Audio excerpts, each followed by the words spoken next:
Wow, these guys must have made it big overnight, right? Funny how those instant successes always come with a decade of unpaid work, quiet failures, and unrecorded pivots. It looks easy, but what you don't see are the 1,200 nights before that, the ones filled with doubt, debt, doing unglamorous work, and all of that because real winners are too busy working to tell their own original stories. In this episode, we're pulling back the curtain on one of the most toxic lies in entrepreneurship and asking why we still believe it.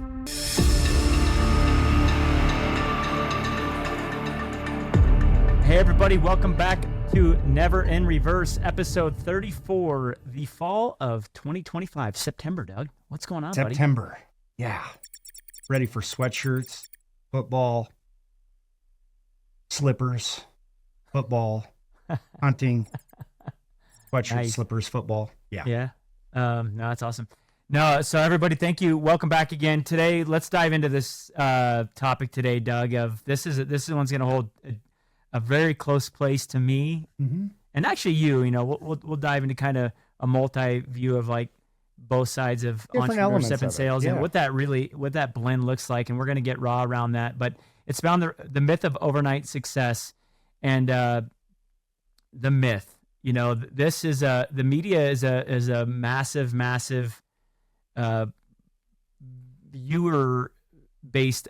You know, they show success and failure. False. That's it. Yeah, it's false that's narrative. it. They don't show what it takes to always get there. They always show the success or show the failures, you know, and and I think it creates a false perception, a false narrative, you know, of what, I mean, you look at anybody, I mean, nobody had instant success overnight. I mean, you look at Michael Jordan. I mean, shoot, he didn't even make his freshman basketball team. The narrative that the media portrays is that the false reality against the grind, the truth around, you know, Kobe Bryant taking 2,000 shots a day, those guys that are just continually doing the work, but then you only see him on TV doing a slam dunk, but they didn't see. You see him win on game day. You didn't see the work that was put in. Yeah, the work that was put in, and that the media is like, it's almost like this toxic, hidden viewer like element that gives these, you know, you can get a quick dopamine hit as an entrepreneur. You can do all these things on social media, and they're infiltrating, you know, I'd say the entrepreneur spirit against unrealistic truth. Here it is. This is easy. These guys did it. You know, there's late nights that are created, you know, and I just think the media's position is just like success or failure. Let's get the buzz topics out there, hit them with it, get the viewership, get the readership, be on that page for a certain period of time for whatever reasons, you know, SEO or whatever. They're trying to get just that buzz, and that buzzword is it's a hook, right, man? They're going to get these people in, and then it's instant gratification. It's exactly, man. It's like exactly the get them there, and then guess what? The next day when that topic's gone, they're on to the next. Yep. They're on to the next. You know, you go look on LinkedIn and all these things. They're like, oh, these guys are laying off 1,200 people. Well, what about when they hired 5,000? Right. Or when they're quietly adding 10 at a time, and you're not 10's not a big enough number to give that viewership of a number, right? Because this stuff is happening daily. But you look in Amazon, all these big companies, there are people leaving, there's people getting hired. But if it's not a big enough number to get a wow factor, they're not going to put it on. They're not going to do it, right? Yeah. So the ability for the media to position, I'd say starting entrepreneurs or existing that are young in their journey, it sometimes gives these massive, weird like positions to think that you can do the same, which you can, but I think they remove all the structure and behind the scenes that happen. You know, the grind. The diligence, the late nights, the efforts, the investments, the commitments. I mean, Jeff Bezos wasn't an instant story. I mean, he asked his parents to liquidate their retirement fund to help fund this idea that he had in a garage in a house. He quit Wall Street. Yeah, you know, making a lot of money, and he saw a spike and I didn't know his story until they made a movie about it, which I thought was fantastic. You know, I didn't know the whole story. I knew some of it, but I mean, you go down the list of, I mean, Bill Gates. I mean, you look at Zuckerberg. I mean, yeah, these Yeah. are some big names in today's world and Fortune 500 companies, of course, but they all started somewhere, and they started by rolling up their sleeves and working through it. And Yeah. as It a creates, culture, they got right people around them to help them build and cultivate and, grow and part of their success. It wasn't one person, it was multiple people, but it was a lot of work. but I guarantee before that, they hired people that didn't do that. And you're not going to Exactly. see that. No. Like, the media, the perspective that the media is going to give a lot of people is the imposter syndrome Mhm. around what they think is reality, because you see Jeff Bezos and Elon Musk on TV, all these guys that have, and they're still grinding. Mhm. They are Mhm. still, I mean, Donald Trump, we have a friend that's close to us. This is a guy, he works 20 hours a day. Yeah, he He's sleeps like seven. 5, 6 hours a day and he's back at it. But does the Like, media know that? Do they say that? no. No, they don't. They hit the highs and lows. Yeah. They don't look behind the scenes around what's truly happening, right? Like, They hit and what and, sells. and the reason being is you don't know what's happening when he goes home. You don't know what's happening when he gets up before you're up, where your camera can't get these guys on film because you're sleeping and they're at their office grinding, starting at 4 o'clock in the morning. But you don't get up in time to go capture that moment, right? Those guys are there, or they're sleeping overnight. I've heard some success stories where these guys would just sleep. I think Bezos is one of them. He'd sleep at the office. Hmm. They just continue. And Steve Jobs, I think he was one of them. He was a Phil Knight was big. another one. I watched Oh man, that Air, I think it was yeah, called Air, the movie on kind of how, Gordon. Nike, evolved into basketball where they're dominant in the running side of the market. They weren't into the athletic side. And that's a great story in itself. And it's neat to see that some of the productions and some of the movies are, that are coming out on with these individuals that have built these empires and what they committed to it and what they dedicated to, sacrificed, because I think our youth needs to see this, because what they see in social media are these, what they're capturing is instant success stories, and social media isn't exactly it. You Mm-hmm. know, there's these people have still put the time and the effort and the work in.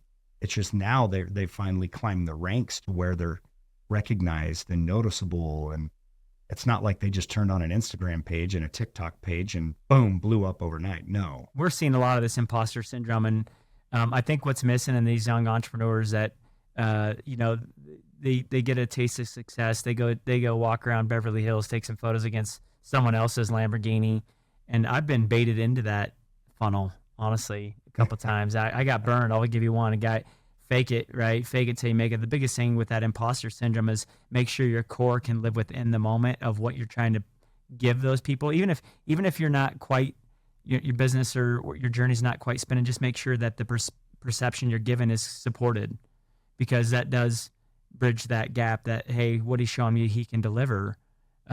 What he's showing me may not be at the frequency of what he's showing, but he can still do that, right? Like, Hmm. the imposter syndrome is the guy doing everything but he thinks is true, but then you get into the nitty gritty, or that thing starts scaling, he gets 3 clients in one day and he can't handle the heat.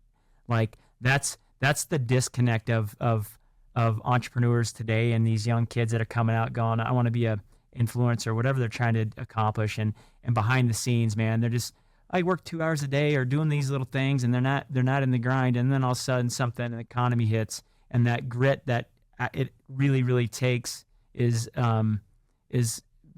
it's not there. And so the economics pivot, and they can't handle getting into the trenches when no one else is watching, right? And I always use that view is like, what does the mirror look like, man? Can you see yourself in the mirror and make sure that you're showing up for the best version of yourself for everyone around you and yourself? But that long-term effort, we'll transition to just the topic of long-term effort and like what that truly means. And the persistence over perfection. I think that I've done a pretty, clear view of me saying, hey, we just have to be consistent for the longest duration of time. I'm not looking for, me. What do I tell you? It's always a marathon, right? Not a sprint. Right, right. And it's not, it's living in the moment, in improvement, in enhancement, and where we can get better. It's not, you can't look so far down the road that you don't know how you're going to get there, right? 100%. And I mean, it's easy to do. I mean, we create these goals and these visions of where we want to get to and what we want it to be, but you gotta rewind back and go, okay, how am I going to get there? Step over step, you know, what's the groundwork look like, you know, to get to this goal or get to this achievement? You're right. And I think, you know, just even like watching you and your journey here, Doug, from a sales side, and just for viewers, Doug's on, you know, he leads part of our sales team on a specific division in the organization for Fluent Conveyors. And, you know, his journey has evolved already. And I'm watching you grow as a human and blossom in different ways. And, Oh, thank you know, that the Blossom. journey, no, but it's No, it's unique, right? You came here with a certain mentality against, you know, things that your habits and things that you brought in, but good and bad, right? Like there's a it's in Yeah. every industry is different, but Exactly. I think that the ability to Adapt. but these people that think they're going to come in here and you're just, you know, the deck of cards is going to be handed to you. It's just it's that imposter view of like everyone's showing the media giving you these false narratives of the reality of the truth. And sometimes like timing is, you know, you can get all these balances of weird things that can occur that can create a lot of success quickly that probably wasn't warranted for the effort and because you're perfect to market and Or timing or was vice. right, or I mean, Yeah. brand position was right, and then all of Yeah. a sudden some things shift and move, and you don't adjust with it, and next thing you know, you're going, somebody turned off the spigot. Yeah. And so I Where'd think the water that, go? you Yeah. know, and the consistency around showing up every single day and being intimately involved as a founder, you know, it transitions as we've grown. I'm starting to have to shift my mentality around the grind, excitement to create more structure and Supporting balance elements. around how Yep. we support that versus sell. Like, you know, I'm now in this really weird pivot like process where it's like I'm trying to get the structure set. Like, how do we structure this correctly long term? So consistent effort over the long term Mhm. against a something that's going to stand the duration of time for a nice period of moment. But we use is, you know, and that's people can view that as being, I wouldn't say it's going to be viewed as stagnant, but maybe, you know, when you set these views and stuff that we've been working on in here, Doug, is it's like we're going to do it and we're gonna get to that end result, and then we're gonna see what if we need to pivot micro pivots around that result, right? What we've found is we've done some market tests and we're seeing some instant, oh my gosh, I want that. So we're like, Yeah. okay, you know, we got to get really on the railroad track. We got to be going down that line cleanly without a bunch of things pulling us off, right? So that we can go Right. down that track and Stay centerline, stay focused, and foundation, be consistent, supporting elements. Yep. And we do, man. I think every couple weeks I just see consistent improvements on top of all the micro improvements daily that we're going towards, right? And we're working as a unit, and everyone's involved. And but I think that the one thing that you have to understand is why do people take, you know, and talk about all the success when typically don't go through any moments of failure. I'll tell you what, man, we fail a lot Wow. here. It's all the time. I believe that we make mistakes daily, and I do sometimes as a leader because I can't be grounded enough to give space for maybe another person's interaction. I do that a lot because I'm running and gunning. I'm like, I'm tired. Maybe I'm tired. Maybe my kids were hurt, or maybe I've been Or on the it's road the for 7 anxiety of days and I'm things like, going on. yeah, and exactly. it's I mean, you know, many elements, many dynamics. But I mean, I think the good part is you and I talk, you know, openly, and we're critics of each other. We're critics of ourselves, and we've given each other constructive criticism, and we, you know, good, bad, or indifferent, you know, right? Mhm. But it's part of those elements where it's when business is succeeding and things are happening, it's like sometimes you got to pause and go, okay, do we have our pillars in the right position as we continue to grow and scale, that it's supporting, right? Those pillars are supporting of where we're going, not just in the moment, but a year down the road, 5 years down the road. And it's those micro improvements that add stability to the pillars, I call it.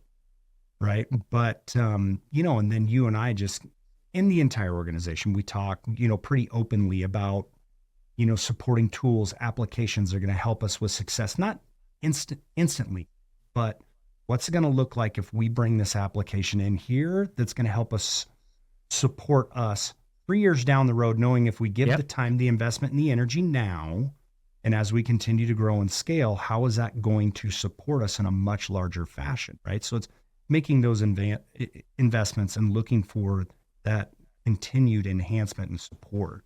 Yeah, we made an investment last year into a tool that we thought was going to be positioned really well for us. It was $30,000-$40,000 investment, and we get into this thing and we see it starting to suck time out of critical moments. And I'm sitting there going, man, we're not even close to launching yet. I think I was like, man, end of the day, like we need to stop this bleeding, because if we don't stop it now, if we're not after 6 months, we're not any further along. I mean, I said, hey, we're going to lose. Pause it. We lost the money. I'm out. Like I knew at that moment that like, hey, if we keep doing this, that bleeding is going to be exponential, and we're going to be owned by a vendor, and so entrenched that it's going to be a burden in both sales and engineering.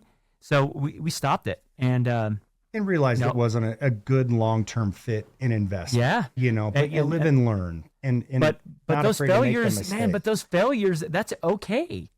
Mm-hmm. The biggest mistake that I think you can make as an entrepreneur is making no decision at all, or not recognizing, like, a lot of guys I've seen it. Well, they'll make, we made that investment, we're going to see it through. What? Listen to what I'm hearing the team saying. We're burning time. This is really challenging. We need someone full time just to maintain that. I'm out. Like I was out. I said, hey, I stopped that bleeding. That's not the right element. What did I say? Doug's, pull it. We're out. No, we're done.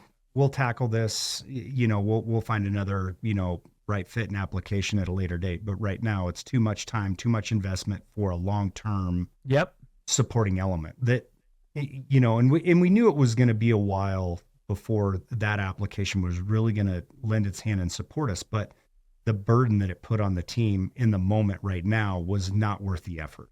100%. And that's okay. But and you're right. I think a lot of entrepreneurs are like, well, I made the investment. I can't quit now. It's like, well, wait a minute.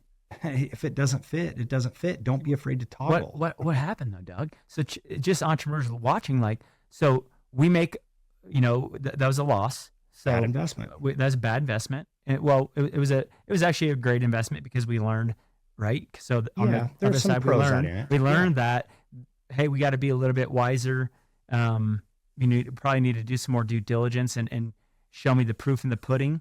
The position of luck versus grind, like, I would say that we were probably lucky that we did that. So as we are moving through our flow and we're seeing these bottlenecks, that was going to be a bottleneck, but the luck and grind is we move into like that flow is I stopped it. And then guess what came through the door? I stopped the bleeding from that. And then we got a bunch of orders, right? So imagine being entrenched in that, feeling obligated from engineering and sales. And then all of a sudden that's just a pinch point, man. It's a burden. And I could see it coming. I'm like, listen, I could tell because we weren't any further along.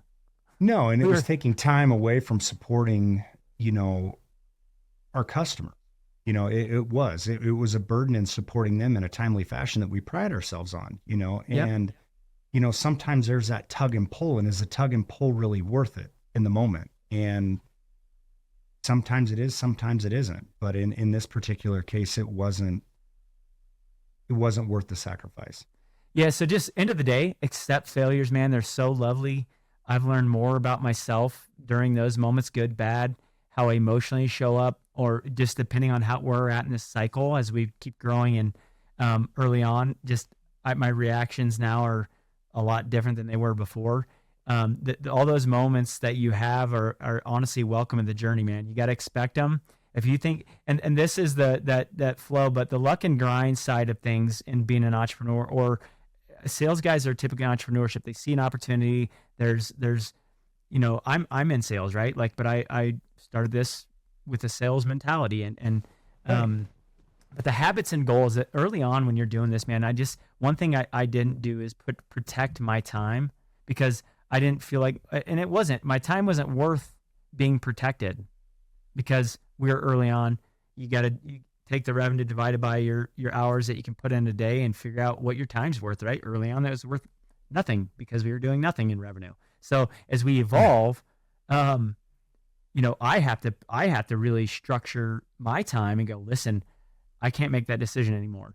I can't make that decision anymore, because all those little micro decisions take all of my time, and I got to be able to move the needle on a bigger picture. But creating those habits early on that says, here's my initial goal. Let's say it's a revenue goal or hiring your first employee goal. Set that goal, reverse engineer it out, create habits around that. And then you got to be able to shift those habits as you evolve.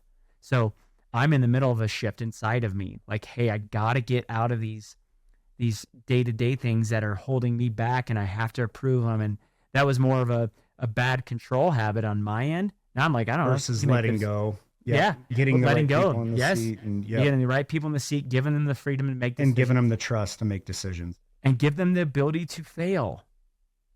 Like I did.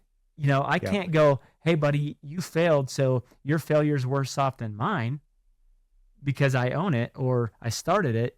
That's just going to go back into that control frequency. So I'm growing through that right now. But early on, back to the habits versus goals, create that structure. And then what'll happen over time is that the consistent habitual processes that are going in a positive direction that are actually serving, not scattered. So every silver object, which I've done that as an entrepreneur, that can kill a company, right? The next best thing, or the next guy says this, or you see another opportunity that's in the same space, but driving you off of a direction that's not core to your habits. It's over here. Now it's pulling you off. And I've done that. I've done it a lot.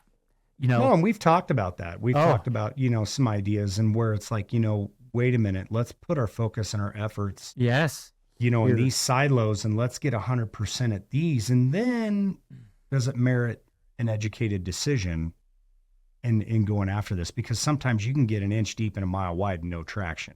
Mm-hmm. And you see that in entrepreneurship, but focus on where your core customer is, where your core opportunities are that align within you, rather than you try to be everything to everybody and you're not gonna be. You're gonna lose focus of what is life supporting to the organization. But exactly what's life supporting it. But those habits and those habits consistently, if you're doing the right thing and you're serving the market at the right time, in a brand's position, right, and people trust you and you can deliver, all the things that are important in your post sales is good. So Doug, we'll work on that side of post sales support. But no, we know that's a chink in our armor a little bit. Yeah. That's on Doug's end, guys. It is. But I mean, those are one of the things we know we need to improve on in elements of our organization. Some things are good, some aren't, right? But we recognize that. Now, how are we going to work to fulfilling that? Because to us, that's an obligation, right? To the customer. Yeah. So, but the habits and stuff like that, you'll create your own luck by doing the right thing. I'm a firm believer in that. Grind creates luck. That's the mirror, the karma structure. I think that, you can have some early on luck and you can be in this place of, oh my gosh, look how easy. And I've seen people go through that. I'm like, easy. And then guess what happens? Success overwhelms them. The wrath, or the shift, or something hits a market that's got grit and depth, and it Google banana, Adobe Photoshop, boom, goodbye. Yep. Paying attention. New entry to the market. They said it could literally in an instant wipe out Adobe Photoshop. They said it could be that fast. So grit, driving the code, persistent, innovative, paying attention, slow mover. We're the king. Netflix wanted to purchase Blockbuster. Now look at them. Exactly. So that those moments you can't turn a blind eye. Don't be assuming that the next thing is not coming. And I try to make sure that we're always thinking that way. Don't ever think that everybody wants to be king of the hill. So I mean, you got to realize somebody's clipping on your heels. 100%. There's competition in every market, and everybody wants success. Everybody's going to make a bunch of people are going to make the right investments. Some are going to get complacent. The ones that get complacent and stagnant, look what happens. Blockbuster, So- Kodak. I mean, you can go Yeah. down the brands that we've seen just You know, go away it's- of the dinosaur over the last few decades. and 'cause it's they easy, weren't you know, innovative. just on our end, Doug, I was Weren't going to say, nimble. if we hire right now, it's so easy to come in and not see anything. You know a little bit of my story, but you weren't in the grind, man. I was No, up no, at no, 2 no, no. I mean, I you was and up at 2 talked a a.m. lot. daily just on Yeah. our first website with the developers. I was up, I mean, I was working 16-hour days, 7 days a week for 4 years straight, no Yeah. paycheck. No, and you shared Um, a lot of that with me but- as Yeah, things but were it, but, coming but about. But I entrepreneurs didn't- watching this, they don't know. They're not gonna. No. They're gonna be like, "Oh, that's got to be good, man." What I had a guy there. They go, "Oh, he had would say some to me, he seed goes, money, got it started, got the no, brand no, position off. It went. $8,500. That's what I started with. 8,500, buddy, and I was grinding hard. We bought software, and we started designing. And then it was tough, but we were just consistent. You know, so but the illusion that these entrepreneurs see here, they're seeing us on this podcast. This podcast was a journey, man. It was a grind. It was a big investment. It was a lot going, a lot of courage. It was stuff that I'm not good at.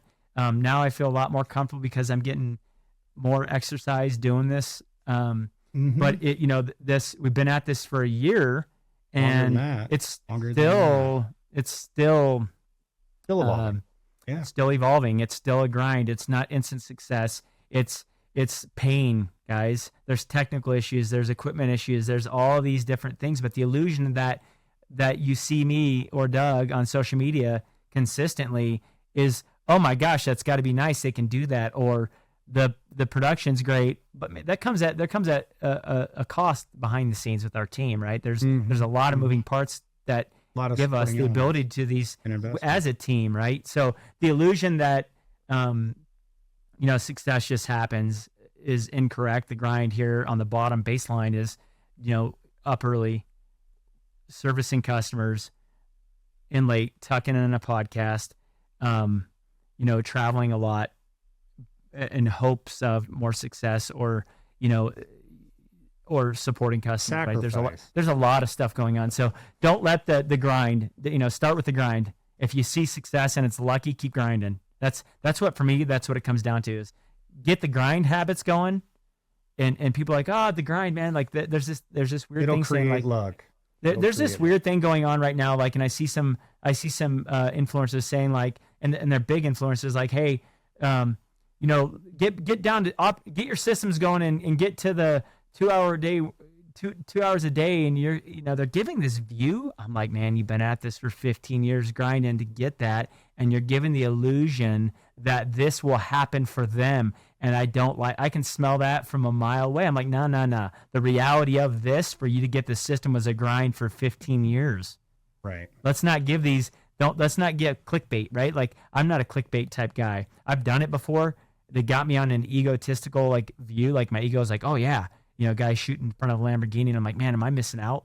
Now I'm like, dude, give me 5 clients in the US that I can talk to right now. I don't want to see your case studies. Give me their phone numbers, cell phones. If you're that good, you got their cell phone. Yep. Well, I got case studies. I'm out. Doug, we got it out. Remember that ad team we got? Remember? Yeah. Oh, buddy. Yep. Got us. Yeah, out. they did. I'm out real quick. We pulled the cord on that after about 3 months. Yeah. It was good. Clickbait me. You got me once. So I'm still learning on the clickbait, guys. Just be careful of the clickbait. Get in the grind. Get the grind down. But we're going to wrap this episode up, guys, and appreciate you joining us on episode 34, Never Reverse. Welcome to fall, guys, and please join us on this journey as we continually evolve, learn, fail. If you guys like what you heard, please leave a comment, your experiences of your failures. We'd love to hear and learn from you guys. We're still an evolving story, and we want to, we want to keep learning, and like, share, subscribe, Spotify, LinkedIn, YouTube, all the social medias. Again, thanks for joining us on this journey, guys. And until the next episode of Never Reverse, we appreciate your time and have a wonderful day. Thanks. Thank you.